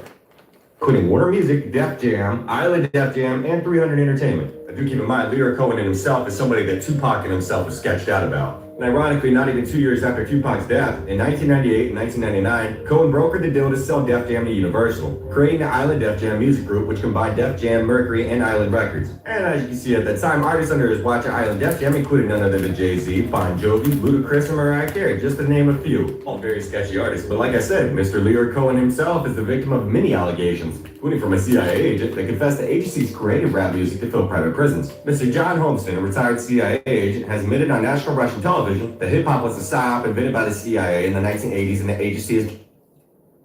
Hip-hop was a psyop meant to put black people in prison. Direct and finance household name artists including NWA, Dr. Dre, Jay-Z, and Kanye West. Kanye tried to tell everybody about this years ago. Of course, nobody wanted to listen. But John Holmstein said that our mission was to use teenage angst to our advantage and turn Generation X into a decadent, pro-drug, and anti-establishment culture that would create uprisings and further division within society, saying that the CIA even infiltrated mainstream radio to promote their music and reach millions of people every day. He also says when it comes to engineering culture, no one touches Leo Cohen. Holmstein admitted Leo Cohen, also known as the tall Israeli who runs hip-hop, used specific artists like these. I'm sure everybody... The tall Israeli that runs hip-hop. He works for IHOP. Knows who all of these people are, to gain specific influence in society. See, like it says here, Cohen ended up promoting rappers such as Jay-Z and Kanye West, and more recently brought Migos and Young Thug to prominence. Well, obviously Kanye knew what he was talking about. But see, Kanye himself, alongside John Holmstein, stated that the elites have been slowly working on eroding social norms for decades, and forcing famous black men to normalize the sight of men in dresses was a part of the agenda. And here's the thing, right? A music industry executive... Stop right there for a second. Remember what they just said. Men in dresses. So let's bring up the men in dresses just for a second. Because I just want to show you all of the correlations. Everything that I'm putting together. The men in dresses. Where are the men in dresses? Where the girls at? Come on, girls. Come on out, girls. Here we go. Men in dresses. Oh shit. Hold on, y'all. I don't mess something up. I gotta show y'all this, and then we'll get back to this. I just had it.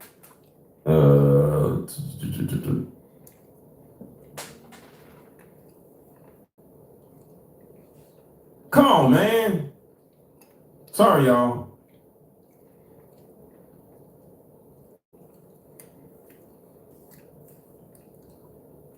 Here we go, right here.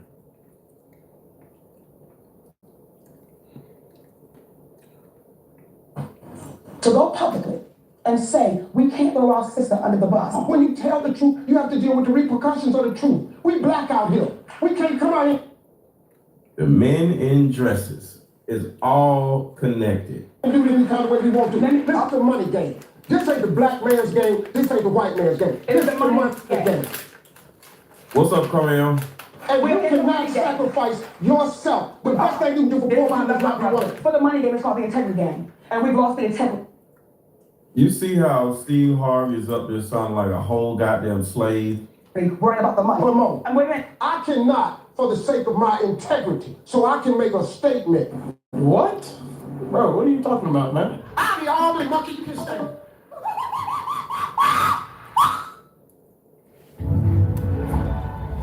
Score big savings and watch live NFL games this season. Come on now, dog. Come on, man. Be picking shit off me looking at it. I be digging in my ass. I've been told you he wasn't gonna wear no dress until they offered him the dress, and then he put it on. Tyler Perry fooled the whole black community. He got us to do what RuPaul couldn't get us to do. Through humor. He got us to accept drag queens. That's all. See, if you become part of the agenda and, you know, push young people to be gay, push young people to be alcoholics, you get paid. Medea is a drag queen. So, and you know what he did? He went to churches. He went to churches, went to a place where he could go where you could almost guarantee folk ain't gonna be thinking. Won't nobody say, wait a minute. This man can't find an overweight black woman to play that part. You can't find a fat sister. And through the devil learning how to manipulate our emotions, we let our guard down and made him a billionaire. And made him a billionaire. Yep. All right, so back to this. At the first meeting between the CIA and music industry executives has written a confessional letter detailing exactly what went down on that fateful day. In a specific video that is no longer available online. Yeah, I'm sure that's not sketchy in itself, right? Or the fact that John Holmes has said that the CIA worked in tandem with music industry elite to create a funnel in which young people would be indoctrinated with brainwash. Create a funnel. Remember we talked about the funnel with Charlie Kirk? He said funnel. They create funnels. They're called teen funnels. Create a funnel. He said it. Same thing with Charlie Kirk. Gangster rap music, and then delivered to the highly profitable private prison system. In order to create this funnel, the CIA introduced music industry owners to the private prison industry. See, that's where Time Warner comes in, because let's keep in mind, like I stated at the beginning of this video, Leroy Cohen himself was a very high authority figure at Time Warner. Now, as you can see, some of the biggest names in the music industry are in cahoots with private prison owners. Now, as you can see in 2021, Core Civic, formerly known as Corrections Corporation of America, the biggest name in the private prisons industry, contacted 48 states offering to buy their prisons. See, there was one particular requirement of eligibility for the deal, saying that an assurance by the agency partner that the agency has sufficient inmate population to maintain a 90% occupancy rate over the term of the contract. And here's the sketchy part that this article paints very well. That's it. Their jobs is to push rap music in order to get young men to get pushed to want to do crimes, shoot each other, and hate each other. Shout out to John. Thank you so much for the super chat. You are a great content creator, not a racist. Don't fall into the trap that you to fall in. You think for yourself and then share. Beautiful thing. Thank you. I appreciate that. All right. In the year 2012, a mere 232 media executives in the U.S. were responsible for controlling all avenues necessary. Zazus, thank you so much for this $10 super sticker. Appreciate you. Carried to manufacture any celebrity and spark any trend. And of course, Time Warner, as the owner of Warner Brothers Records, can not only sign an artist, but since they are also the owners of Entertainment Weekly, they can also put an artist on the cover of magazines by next week. Like it says right here, you think you choose what you listen to, but do you really? Here's the most important part that this article paints very well. BET and MTV are owned by Viacom. When ownerships of these mass media conglomerates is cross-checked with the biggest names of private prison ownership, the largest owner of Core Civic, like I just named, formerly Corrections Corporation of America, is none other than Vanguard Group Incorporated. Vanguard, Viacom are all connected to the prison system. And all of those are connected to who? IHOP. IHOP is controlling Vanguard, BlackRock, and all these other places and the prison system in order to keep us messed up. Incorporated. The corporation that works very closely with BlackRock and Larry Fink. You know, the corporation who basically has the highest shares in every single major corporation that resides out of America? Yeah, that one. Vanguard is the #1 shareholder in both Viacom and Time Warner. Vanguard is also the largest holder in the GEO Group, the second largest owner of private prisons in the entire USA. Like it says here, the people who own the media and are responsible for putting gangster rap at the center of youth culture are the very same people who own private prisons. So you tell me why this deal is a problem. You tell me why major artists really don't like Drake. Because I'm pretty sure it's obvious at this point. Drake is what you would call a sellout, and Kendrick truly knows how the industry runs. But you keep allowing yourself to be consumed by those frequencies. Do y'all remember like 3 years ago when Crazy Bone had exposed the industry, and he basically was talking about how all these record labels, you know what I'm saying, invest in private prisons. So pretty much their main goal is to get us to go to prison. They're paying the artists to influence us to try to live like. So all of this is going on in the black community, and Charlie Kirk has a sponsor trying to get him to get the white community messed up. So we got, you know, I'll just say it. We got, you know, Diddy, we got Leon Cohen over here screwing us up, but Charlie Kirk has those people over there screwing up the white kids. And that's why a lot of artists don't come out saying, oh, I went to school and get where I'm at now. You feel me? All these artists act like they came from the streets. They're only giving big deals to artists that's agreeing to destroy the black community. Yeah. About all these new artists and what they promoting. At this meeting that Crazy Bone was talking about, guess what? There wasn't no country artists there, and that's why I say the black community. Music business has invested millions of dollars in the private prison system. Somebody sent me an article, like, I think it was like 6 or 7 years ago. Right. But it's actually a letter that was written by somebody that was a decision maker at a major label. You know, he was invited to a very special meeting about the future of hip hop back in 1991. And the title of the letter is The Secret Meeting That Changed Rap Music. Yes, it rhymes with news. And destroyed a generation. I have struggled for a long time weighing the pros and cons of making my story public, as I was reluctant to implicate the individuals who were present that day. So I've simply decided to leave out the names and all the details that may risk my personal well-being and that of those who were, like me, dragged into something they weren't ready for. That's crazy. We ain't scared. You know what I'm saying? What they gonna do? They after us, I'm scared. Look, like when? So I was invited to attend a closed-door meeting with a small group of business insiders to discuss rap music's new direction. Little did I know we would be asked to participate in one of the most unethical and destructive business practices ever seen. The meeting was held at a private residence on the outskirts of Los Angeles. I remember about 25 to 30 people were there, most of them familiar faces. Among the attendees was a small group of unfamiliar faces who stayed to themselves and made no attempt to socialize beyond their circle. Based on their behavior and formal appearances, they didn't seem to be from our industry. Our casual chatter was interrupted when we were asked. Shout out to Robert. Thank you so much for the super chat. Thank you, Mr. Let Go, for the amazing content. I always learn something new and have especially found it useful in my recent personal life. Thank you so much. I appreciate your support, and I appreciate the kind words. Thank you for saying that. That makes my day. To sign a confidentiality agreement preventing us from publicly discussing the information presented during the meeting. And consequences were stated that violating the terms will result in job termination immediate. And for anybody just coming in, this is a conversation that was being had with record execs and the prison foundation or whatever, the prison whatever, right? And record execs was sitting there wondering, like, I don't understand, what does making music have to do with prisons? And that's kind of like what he's about to explain here. A few people refused to sign and walked out. Nobody stopped them. The subject quickly changed as the speaker went on to tell us that the respective companies we represented had invested in a very profitable industry which could become even more rewarding with our active involvement.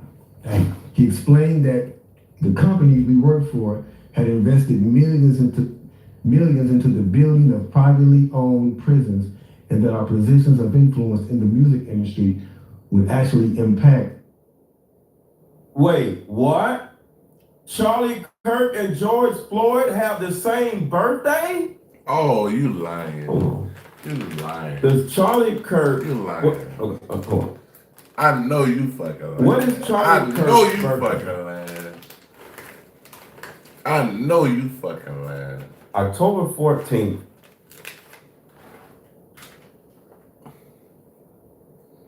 What is George Floyd's birthday? Yo, what the hell? Yo! What the hell? Charlie Kirk and George Floyd have the same goddamn birthday.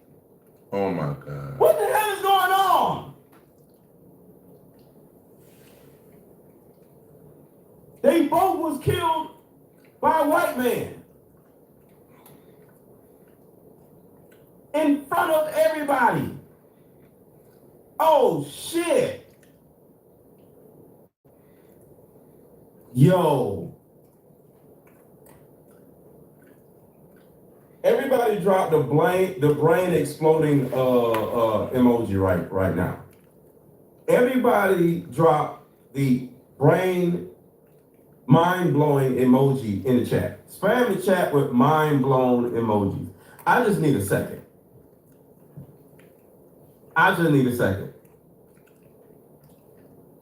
This shit is getting scarier and scarier and scarier.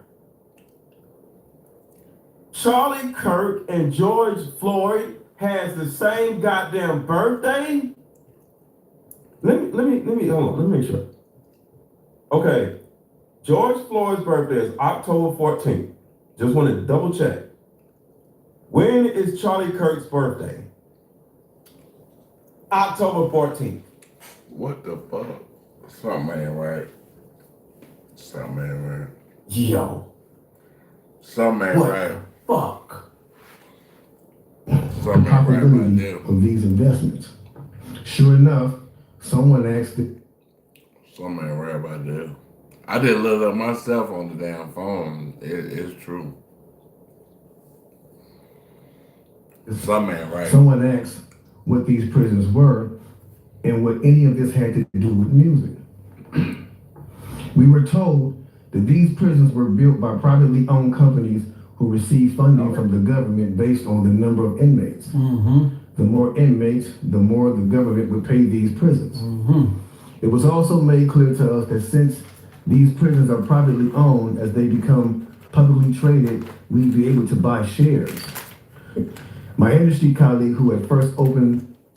So in other words, Leon Cohen and the record companies can buy shares in the privately owned prison system and then promote music that pushes young people to go to the prisons that they are not funding but investing in. The meeting took the floor again and answered our questions. He told us that since our employees had become silent investors in this prison business. No, they both died from neck injuries. Oh my God. Damn. Oh my God. Not only does George Floyd and Charlie Kirk got the same birthday. Not only does George Floyd and Charlie Kirk have the same birthday, they both died of neck injuries. Damn. They both was killed by their throats. Oh my God. Something ain't right. It was now in their interest to make sure that these prisons remain filled. Our job would be to help make this happen by making music which promote criminal behavior, rap being the music of choice. He assured us that this would be a great situation for us because rap music was becoming an increasingly profitable market for our companies. Nicole, thank you so much for hanging out and being a moderator. And as employees, we also be able to buy stocks in these prisons. So now let's go farther, even deeper. Damn, this shit, we're going deep tonight. Let's go even deeper. We're going Like a deep really tonight, dark dog. subject. But see, you probably know that already. But how deep does the rabbit hole really go? In this video, we'll be diving deep into the rabbit hole of the music industry. Now, it's interesting with all the documents that have been coming out about Diddy, right? Because there's... And before I play that, I just want to catch people up on this, just in case some of the people did not see this part when we first started. Arresting Diddy was to shut.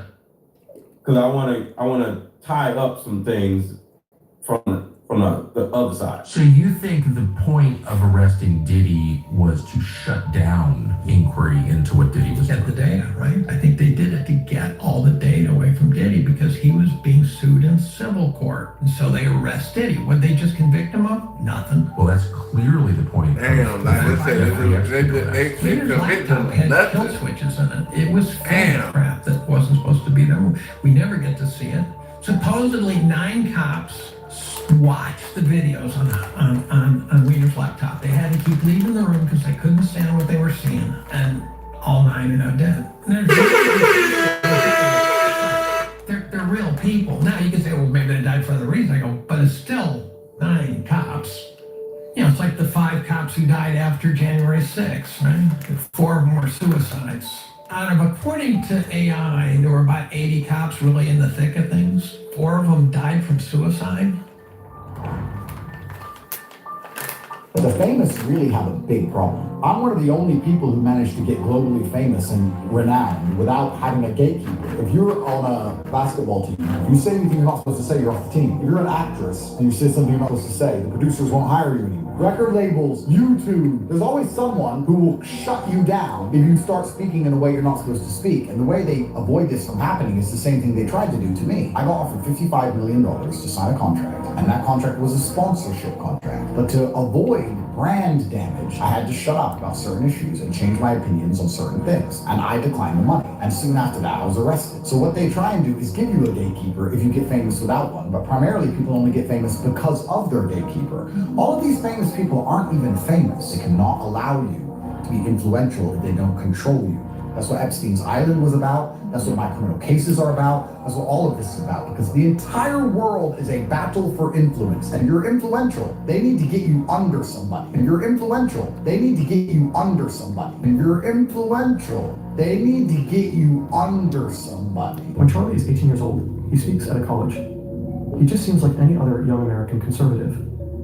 But at that college, he catches someone's eye. But at that college, he catches someone's eye. But at that college, he catches someone's eye. Will Montgomery sees that Charlie gets attention. While other conservative speakers are boring, young people listen to Charlie Kirk. A month later, in September 2012, he and the 18-year-old launched Turning Point USA. What Turning Point USA stands for, what we're trying to do is we're going into the high schools and the colleges to challenge these textbooks that publish flat out falsehoods and fallacies. It's a nonprofit organization established to promote conservative values specifically among young Americans through high school and college campuses. I'm only 19 years old and fighting this fight every single day. I go through the college campuses, high schools, I debate professors, I debate socialists. It's not an immediate success, but Turning Point steadily grows into something larger than Charlie. If I recruit 4,000 to 5,000 new students, recruit like collect their data. If I recruit 4,000 to 5,000 new students, recruit like collect their data. You see, like the earlier video I just played was recruiting young rappers and getting the young rappers to influence young people to do crimes so they can go to prison to fund the private prison industry, right? That's going over in the black community. While over in the white community, they are tricking Charlie Kirk into recruiting young kids into being traffic lights over in the white community. It's all the same thing. Whether it's black people or white people, they just gotta do it differently. They do it in the hood with black people, but they do it in the colleges with white people. This is how they get young white people. You always knew how they got young black people. It's how they get young white people. Recruit 4,000 to 5,000 new students, recruit like collect their data. It's a high energy conference for us. It's a way to reward our best members that have been. They organize speeches with ever bigger conservative American thinkers. The young Charlie Kirk quickly becomes a fixture of the American political conservative landscape. I started an organization, Turning Point USA, 2.5 years ago, around two key values: free markets and limited government. In 2016, he speaks at the Republican National Convention. When Trump secures the Republican nomination, he and Turning Point embrace the MAGA movement. Charlie Kirk gets a direct line to the president. All right, so now let's go back to this. Just showing y'all the correlation between all of this. No longer any mention of any minors in those documents, right? But there's also no mention of an individual named Lucian Grange. But we'll get to Lucian here in a second. And as you can see in the indictment, prosecutors allege that since... Thank you, John. I appreciate you. 2008, supposedly, that Combs has been part of a criminal organization that engaged or attempted to engage in sex trafficking, forced labor, kidnapping, arson, bribery, obstruction to justice, and other offenses. But it's really interesting over the years who Diddy himself decided to associate himself with, which just so happens to ironically be a lot of people that just so happen to be on the Epstein list. But I'm sure that's no surprise to anybody. But what is really interesting is the fact that Diddy earlier this year just so happened to allegedly hire Bobby Sternheim to replace New York City Attorney Jonathan Davis to represent him in court, which previously made headlines for defending Ghislaine Maxwell in her sex trafficking case. And allegedly, according to some other reports, Sternheim also previously represented Osama bin Laden's henchman, Khalid al-Fawaz, in his 2015 trial over the 1998 U.S. embassy bombings in Africa that killed more than 200 people. So a very interesting person for Diddy to reach out to, right? But it's also interesting because Epstein in himself was known to be doing those activities of his own during the 2008 time period. And right in the midst of a lot of this being put out into the public, the 2008 financial collapse just so coincidentally happened. And I'm sure something like that, especially with how big it was, would take a lot of attention off of something like that. But hey, who am I to tell you the obvious, right? But how deep does the rabbit hole with the music industry really go, one might ask? Well, to discover that, we'd have to start looking at somebody like Lucian Grange. And like I mentioned, Lucian Grange in himself just so happened to coincidentally take himself out of the court case with Diddy from the allegations that were placed against him, as Lucian himself had allegations against him for financing those Diddy parties, saying that basically it's bullshit. But is it? Because if you look into a lot of history with Diddy and Lucian Grange, there's a lot of it. And just like Taylor and P. Diddy back in 2009, Lucian Grange and P. Diddy himself were pretty close in 2009. So how do you not know that one of your top performing artists under your label aren't performing these acts?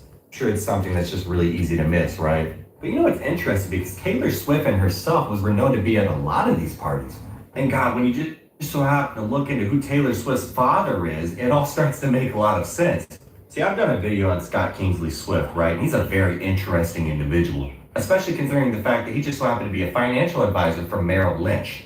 And Scott Swift and himself was renowned to be pretty good friends with somebody named John Thain. And see, Mr. John Alexander Thain was an American financial executive and investment banker. And he was president and co-COO of Goldman Sachs. but also the CEO of the New York Stock Exchange. And Thain then became the last chairman and CEO of Merrill Lynch & Co. before its merger with Bank of America. The history of Bank of America is really interesting, by the way, but that's something we'll touch upon in another video. Now, it's interesting because John Thain was the CEO of the New York Stock Exchange during the 2008 financial collapse.